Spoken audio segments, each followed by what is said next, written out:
Daí, meus amigos do Espírita Pop, preparados? Fim de ano, começo de ano, várias coisas acontecendo, mas a gente tem, com certeza, aspectos interessantes que, entre eles, né, a nossa curiosidade gira em torno das comunicações espirituais, que são aqueles comunicados que vêm lá do alto, que nos dão um norte quando a gente está meio perdido. Confesso para vocês que volta e meia eu me sinto assim, a gente tem mecanismos de busca, tem um Google espiritual, mas às vezes a ansiedade bate que parece que a gente quer um recadinho do lado de lá. Então, o tema de hoje, comunicações espirituais, fica com a gente.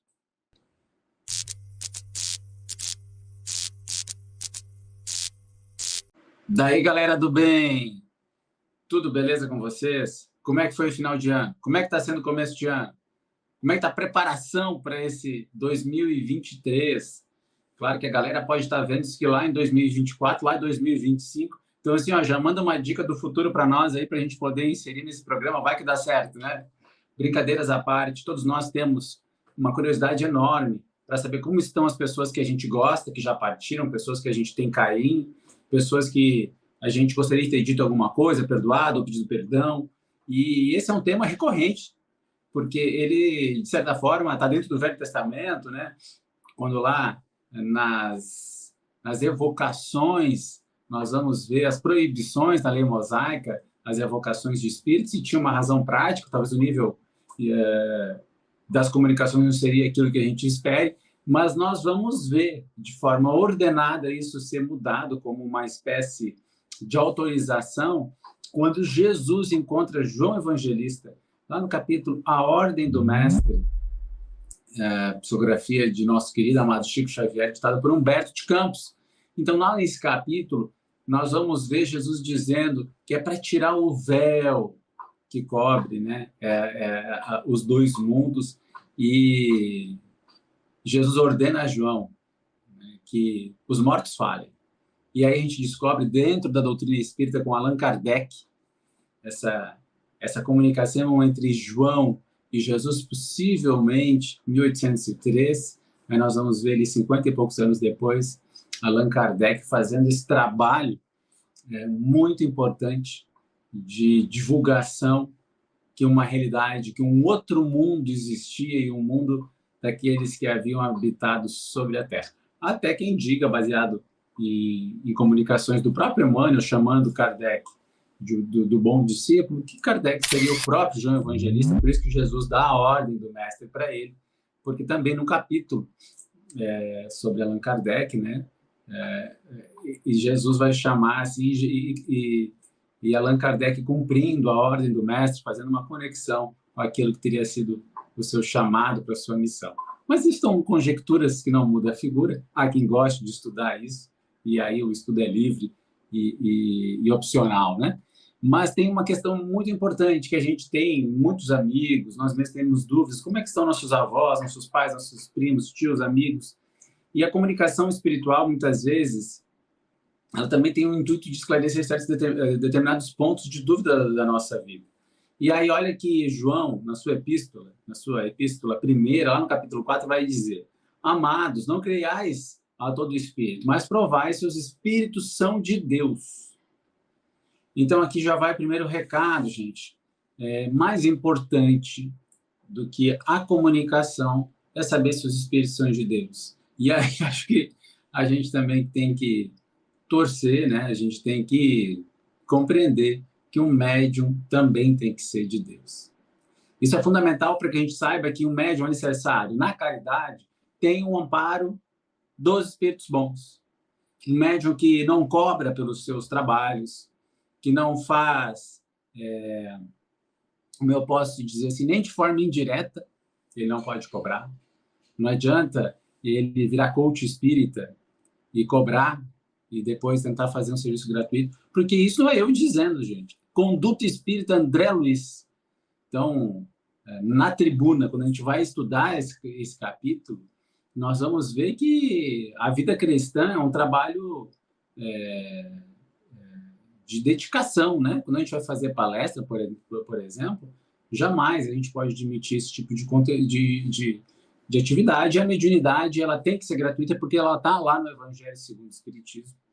Dai gratuitamente o que gratuitamente recebestes. Então, nós que estamos na pregação, de certa forma, né? Porque não deixa de ser pregar, como ordena o próprio Cristo, né? Ide e pregai, ou seja, ele nos convida a nos estimularmos uns aos outros a levar a boa palavra, levar o evangelho e dar oportunidade para que as pessoas acessem. Então, eu fico muito feliz, por exemplo, de ver o canal aqui da Comunhão com 200 mil inscritos, totalmente gratuito. O pessoal só entra no YouTube ali, tem acesso a todos os vídeos. Então, isso me deixa muito feliz, porque a pessoa que estiver sem recurso pode assistir uma palestra que venha a salvar a sua vida, que venha a edificar a sua vida e conduzir ela para o caminho do amor, pelo caminho do Cristo, que é o caminho que nos liberta, todos nós, né? Que nos felicita muito. E então, muitas vezes, nós estamos ansiosos mesmo, gente. E isso aí também, ficar ansioso por querer alguma coisa de um refresco, uma notícia, algo que nos dê um norte, não está errado. Não vamos ficar se culpando para a gente desejar esse tipo de coisa. Mas é que, se não dá certo isso, a gente tem que ter consciência de que existe um propósito. Se a gente não está recebendo aquela comunicação com o jeito que a gente gostaria, a gente não pode ser egoísta, né? Porque qualquer exclusividade, eu quero porque eu quero, porque eu quero, pode vir uma mensagem falsificada de uma entidade que não é aquela que está cuidando da gente. E existem muitos laços bonitos, né, com certeza, entre nós, aqueles que já partiram. Mas a gente não pode obrigar, por exemplo, pai, mãe, filho, irmão, a dar comunicação. Ou ficar pedindo coisas para eles, a fim de que eles nos atendam. Isso é uma situação que muitas vezes coloca essas pessoas que nos amam numa saia justa, porque eles não têm, muitas vezes, autorização para vir para o plano espiritual, e quando eles podem largar uma vida boa no plano espiritual, numa colônia espiritual, por exemplo, e vir tentar nos ajudar e ficar no estado de dificuldade. Nós vamos acompanhar isso lá no filme Nosso Lar. Vocês assistiram, né? Quem não assistiu vai ver lá que ele mesmo teve dificuldade quando veio visitar a família e viu a mulher casada com outro. A própria neta da Laura, né? Ou a sobrinha, agora me falhou, Mara, depois a gente põe nos comentários aqui. E aí ela tentou buscar um noivo lá, a gente ficou nas zonas umbralinas, voltou numa situação muito pior. Portanto, quando a gente fica evocando pessoas que já partiram, a gente pode estar criando um embaraço muito complicado para elas. Então, se a gente ama mesmo, vamos orar por elas. E vamos fazer os nossos pedidos ao nosso anjo da guarda, a Jesus, a Deus, que ele vai enviar as pessoas adequadas e que, se forem, evidentemente, algum parente, isso será daí de uma situação muito mais confortável e não vai ser, né, uma obrigação, não vai ser uma evocação que vai constranger aqueles que estão também em pleno trabalho, em plena atitude de desenvolvimento. Mas, contudo, porém, não quer dizer que a gente não deva orar por eles. Pelo contrário, gente, vamos orar e vamos orar muito, tá? Vamos colocar no nosso caderninho de oração. Se a pessoa, gente, desistiu da vida, aí vamos orar mesmo. Vamos orar mesmo. Todas as pessoas que desistiram da vida, elas precisam muito de oração, porque às vezes é o único momento de calma que elas têm durante a oração de alguém. E aí vão pedir a legião dos servidores de Maria, que Maria tem essa missão linda, entre tantas, né, de atender essas pessoas em profunda necessidade. Beleza? E vamos se ligar nas palestras, gente.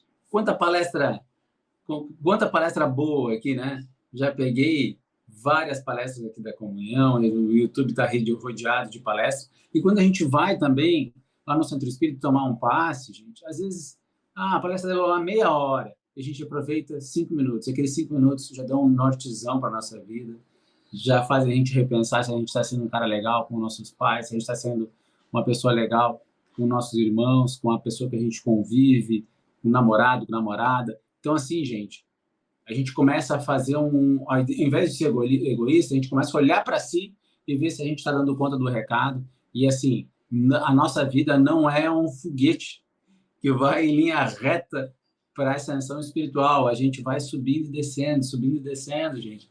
Altos e baixos. É cíclico. E, olha, aquele que perseverar será salvo. Promessa de Jesus. Então é o seguinte, é só não desistir. Quando der aquelas baqueadas, chora, conversa, vai no psicólogo, vai nas palestras espírita, faz apoio fraterno, toma passe. Passe é tudo de bom, gente. Tudo de bom. Oração de manhã e de noite, receita aqui, ó, oração de manhã e de noite, pelo menos, abre o evangelho. E assim, tem épocas que a gente está tão ansioso que a gente não consegue nem se concentrar para poder ler um parágrafo. Lê um parágrafo. Lê um parágrafo, sente, olha aquilo que quer te dizer e fica ligado. Durante o dia, possivelmente uma situação vai acontecer que nós vamos ser chamados a cuidar de determinado tema que cai no nosso evangelho. Então, assim, cada vez que a gente busca a espiritualidade, e eu tenho situações assim, sábado, gente, eu fui na casa espírita, não estava programado, que eu tinha um evento que eu tinha que estar lá presente, mas dei um jeitinho de, tá bom, vou fazer isso aqui, vamos ficar aqui um pouquinho, depois vamos lá. Cheguei lá, gente, você não acredita. Eu tinha tomado um passe, não consegui ficar na palestra toda, eu tomei um passe. Na hora que eu fui pegar uma água, tinha uma mensagem. E a mensagem era exatamente aquilo que eu estava precisando, que eu estava passando. E ali dizia, tome cuidado com isso, a mensagem de Emmanuel. Tome cuidado com isso. Eu falei, não pode ser por acaso. Gente. Eu estou com um dilema aqui, justamente nessa área, eu chego aqui para pegar água, está lá a mensagenzinha, eu botei no bolso, e assim, ó, reflete no que tu está fazendo. Mais ou menos dizia isso a mensagem. E aí eu fiquei muito feliz, porque eu me senti amparado, e aí eu entendi que aquela era uma comunicação. Então, as comunicações espirituais, elas também têm esse caráter. Vai abrir o Evangelho a casa, você está recebendo uma comunicação para você. Por mais que pareça que não, sim, a gente vai ver isso nas obras de André Luiz, ele nos falando, e esse era um hábito de Kardec. Beleza, gente? Agora, eu não condeno ninguém que vá lá, por exemplo, eu já fui a Uberaba, eu já fui numa sessão, em algumas sessões, né, de psicografia, não recebi nenhuma mensagem, mas eu fiquei tão feliz pelas pessoas que receberam, lá na Casa da Caridade, lá no Lar Pedro e Paulo, que acho que agora está lá no Centro Espírita Bittencourt Sampaio, na época que eu fui, foi antes da pandemia, então era lá no Lar Pedro e Paulo. E aí, quando a gente vê a psicografia ao vivo, também a gente fica feliz pelas pessoas que receberam, a gente percebe ali a quantidade de detalhes que realmente encantam a gente poder saber que a espiritualidade tem um carinho muito especial para com as pessoas. E aí, por mais que 2, 3 pessoas, 4 pessoas tenham recebido no meio de 100, eu fico muito feliz porque a gente sente aquela energia da vida continuando e sobretudo, pessoas comuns, pessoas como nós, sendo amparadas por Jesus, sendo amparadas, porque uma comunicação serve para todos. Isso aí a gente percebe nesse momento. Então, quem quiser ir, ok, né? Médium sério, Centro Espírita com caridade, tranquilo. Isso com certeza também ajuda. Mas nós estamos recebendo mensagens o tempo todo, todos os dias. Então, para encerrar, gente, eu vou ler uma mensagem aqui da Yasmin Toriani, que não pôde ficar aqui hoje, vou botar aqui na câmera. Ela fez um cartãozinho para a nossa despedida do grupo de jovens.